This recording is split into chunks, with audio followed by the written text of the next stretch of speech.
আসসালামু আলাইকুম এভরিওয়ান। ঈদ তো প্রায় চলেই এসেছে, তাই ঈদের জন্য তো অনেক কিছু স্পেশাল রেসিপি লাগবেই। তো তাই আজকে আমি আপনাদের জন্য একটা নতুন দেখে স্পেশাল রেসিপি শেয়ার করব। সুফিয়ানি বিরিয়ানি, তারপরে থাকছে জালি কাবাব। এটা হচ্ছে চিকেন জালি কাবাব, একেবারে সফট হয়েছিল, অনেক বেশি মজাদার। আর এই সুফিয়ানি বিরিয়ানির কথা তো কি বলবো, অনেক বেশি দারুণ হয়েছিল। তো এখন চলে যাই মূল রেসিপিতে। এখানে নিয়েছি আমি 750 গ্রাম গরুর গোস্ত, আপনারা চাইলে খাসির গোস্ত দিয়েও করতে পারেন। এই গোস্তগুলোকে আমি খুব ভালোভাবে ধুয়ে নিয়েছি। তো এখন আমি এই মাংসটাকে ম্যারিনেট করে নিব। তো ম্যারিনেট করার জন্য আমি সবার প্রথমে এখানে দিয়ে দিব হচ্ছে গিয়ে টক দই। এখানে আমি দিয়ে দিচ্ছি 2 ভাগের 1 কাপ টক দই। তারপরে এখন আমি এখানে দিয়ে দিচ্ছি হাফ চা চামচ গোলমরিচের গুঁড়ো। এখানে আমি কালো গোলমরিচের গুঁড়োটা দিয়েছি। তারপরে এখন আমি এখানে দিয়ে দিচ্ছি 1.5 চা চামচ রসুন বাটা। রসুন বাটাটা দিয়ে দেওয়ার পর এখন আমি এখানে দিয়ে দিব 1.5 চা চামচ আদা বাটা।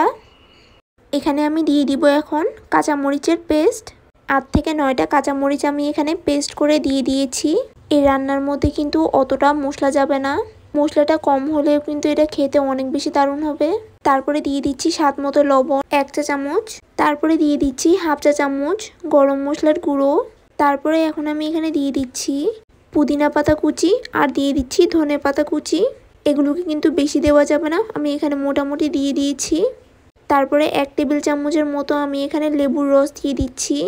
লেবুর রসটাকে দিয়ে দেওয়ার পর এখন এই সবগুলোকে একসাথে ভালোভাবে মেখে নিতে হবে, যাতে করে প্রত্যেকটার গায়ে খুব ভালোভাবে মশলাগুলো লাগে। খুব ভালোভাবে এগুলোকে মিক্স করে নিতে হবে। আর আপনাদের হাতে যদি সময়টা থাকে 2 ঘন্টার জন্য আপনারা ম্যারিনেট করে রেখে দিতে পারেন, অথবা না থাকলে আপনারা 1 ঘন্টার মতো করে রেখে দিতে পারেন। মাংসটাকে আপনারা যত বেশি ম্যারিনেট করে রাখবেন এটা কিন্তু ততটাই সফট হবে। আমি এই মাংসটা 1 ঘন্টার জন্য ম্যারিনেট করে রাখবো। এখানে আমি কোনো প্রকারের হাড্ডি ছাড়া চিকেনটা নিয়ে নিয়েছি। চিকেনটাকে কিমা বানিয়ে নিব। এই জালি কাবাবটা তৈরি করতে কিন্তু আমি এখানে চিকেনটা ব্যবহার করব। এখানে কিন্তু কোনো প্রকারের হাড্ডি নেই। এখানে আমি মশলাগুলো দিয়ে দিচ্ছি। এখানে আমি দিয়ে দিয়েছি 1 চা চামচ রসুন বাটা, 1 চা চামচ আদা বাটা। তারপরে দিয়ে দিয়েছি সামান্য একটু পেঁয়াজ কুচি। পেঁয়াজটা সাইজে একটু ছোট ছিল। তারপরে দিয়ে দিচ্ছি এখানে পেঁয়াজ বেরেস্তা। কাবাবের মধ্যে কিন্তু বেরেস্তাটা দিলে অনেক বেশি ভালো লাগে এটা খেতে, আর অনেক সুন্দর একটা স্মেলও আসে। তারপরে দিয়ে দিচ্ছি 4 থেকে 5টা কাঁচামরিচ কুচি। তারপরে দিয়ে দিচ্ছি সামান্য একটু পুদিনা পাতা আর দিয়ে দিচ্ছি সামান্য একটু ধনে পাতা। এগুলো কিন্তু পরিমাণে বেশি দিলে কিন্তু খেতে ভালো লাগবে না। তারপরে দিয়ে দিয়েছি কিশমিশ, দিয়ে দিচ্ছি কাঠবাদাম কুচি। আপনারা চাইলে এখানে বিভিন্ন ধরনের বাদাম অ্যাড করতে পারেন, এতে কিন্তু কাবাবের টেস্টটা কিন্তু ভালো আসবে। তারপরে শাহি একটা টেস্ট আনার জন্য আমি এখানে দিয়ে দিচ্ছি 2 চা চামচ ঘি।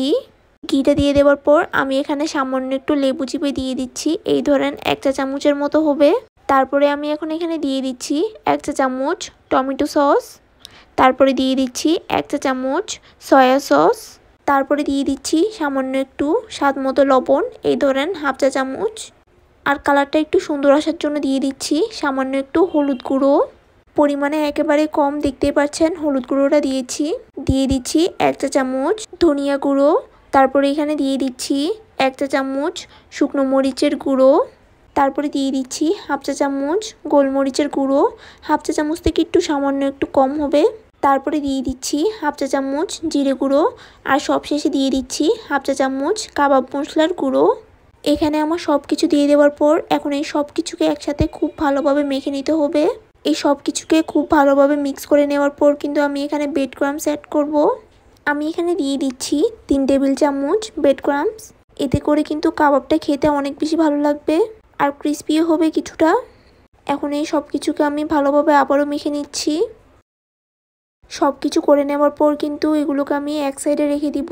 পরে আমি এই কাবাবটা ভেজে নিব বিরিয়ানির জন্য। এখানে আমি 3 ধরনের বাদাম নিয়েছি, দেখতেই পারছেন। চুলোতে আমি পাতিল বসিয়ে দিয়েছি। এখানে আমি দিয়ে দিচ্ছি সয়াবিন তেল। এখানে আমি হাফ কাপের থেকে কিছুটা বেশি সয়াবিন তেল দিয়েছি। এখানে আমি এই 3 ধরনের বাদাম দিয়ে দিচ্ছি। এগুলোকে আমি কিছুক্ষণ এই তেলের মধ্যে ভেজে নিব। বাদামগুলো কিন্তু অ্যাড করার ফলে কিন্তু এই বিরিয়ানিটার সাথে খেতে কিন্তু অনেক ভালো লাগবে। এই 3 ধরনের বাদামি আপনাদের কাছে আশা করছি ভালো লাগবে বিরিয়ানির সাথে। ভেজে নেওয়ার পর আমি নামিয়ে নিচ্ছি। এলাচি 4 থেকে 5টা, দারুচিনি 2 থেকে 3 ইঞ্চি সাইজের, 5 থেকে 6টা লবঙ্গ, কয়েকটা কালো গোলমরিচ, হাফ চা চামচ শাহি জিরা, তারপরে কিছুটা জয়ত্রী। এখন এই সব কিছুকে আমি তেলের মধ্যে দিয়ে দিচ্ছি। এখানে সাথে সাথে তেজপাতাটা দেওয়ার কথা ছিল, এখানে মনে ছিল না।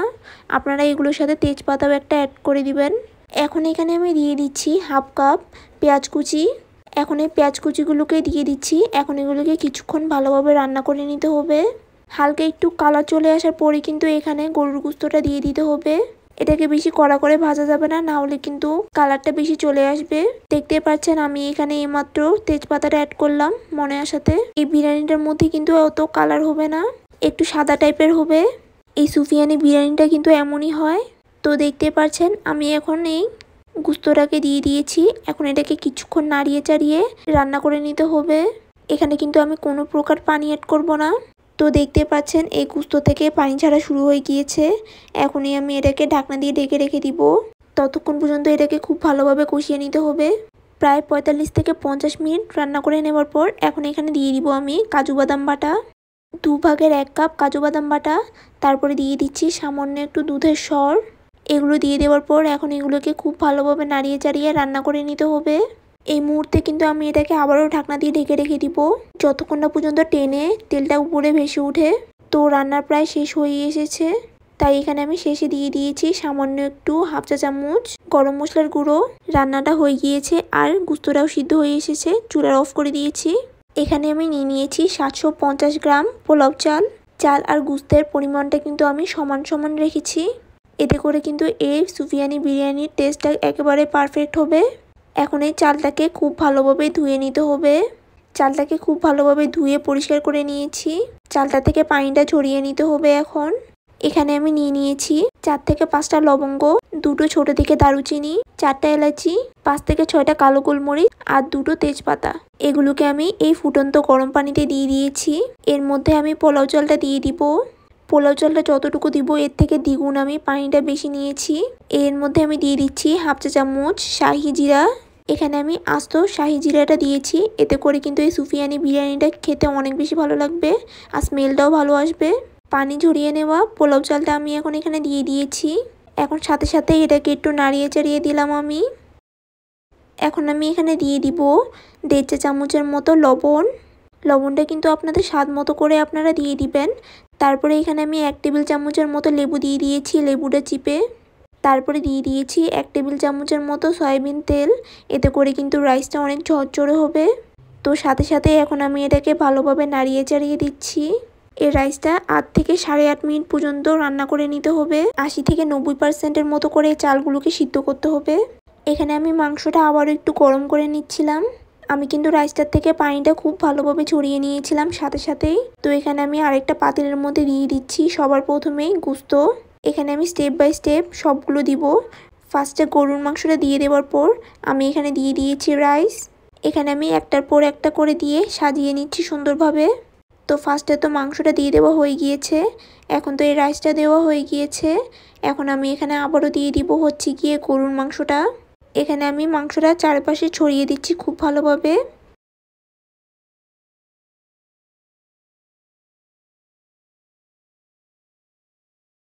তো মাংসটা খুব ভালোভাবে ছড়িয়ে দেওয়ার পর এখন আমি এখানে আবার উপরে রাইসটা দিয়ে দিচ্ছি।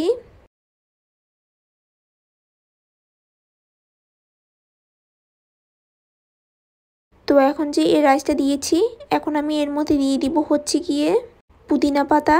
এখানে আমি দিয়ে দিচ্ছি হচ্ছে গিয়ে পুদিনা পাতা।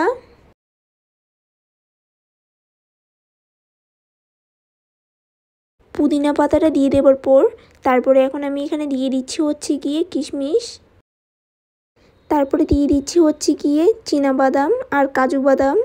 তারপরে দিয়ে দিচ্ছি হচ্ছে গিয়ে 2 চা চামচ ঘি। এতে করে কিন্তু এর ফ্লেভারটা অনেক বেশি সুন্দর আসবে আর স্মেলটাও কিন্তু অনেক ভালো আসবে।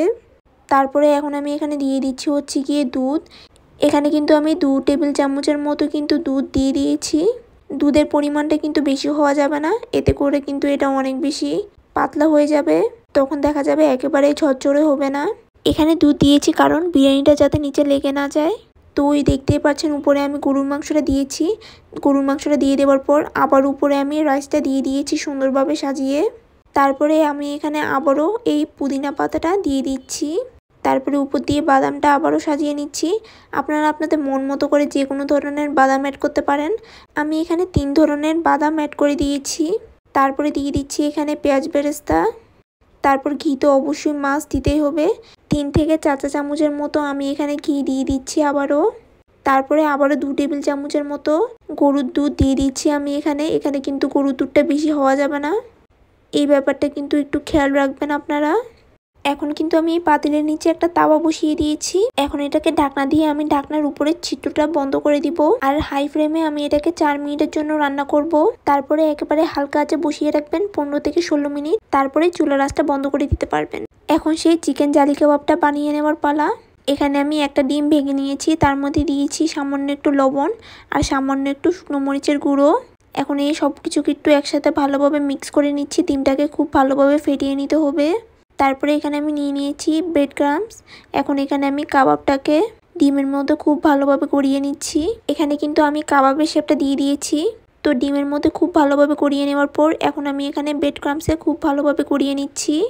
এইভাবে করে এখন আমি এই বাকিগুলো রেডি করে নিচ্ছি। আপনারা চাইলে এই কাবাবগুলো বিভিন্ন ধরনের শেপে দিয়ে দিতে পারেন। আমি এখানে নর্মাল শেপটাই দিয়েছি, তাই এখানে আর দেখাইনি। তো ব্রেড ক্রাম্বসে গড়িয়ে নেওয়ার পর তেলে দেওয়ার আগে কিন্তু আমি আবারও ডিমের মধ্যে খুব ভালোভাবে গড়িয়ে নিয়েছিলাম। তারপরে সাথে সাথে এখানে আমি তেলের মধ্যে ছেড়ে দিয়েছি এই কাবাবটা।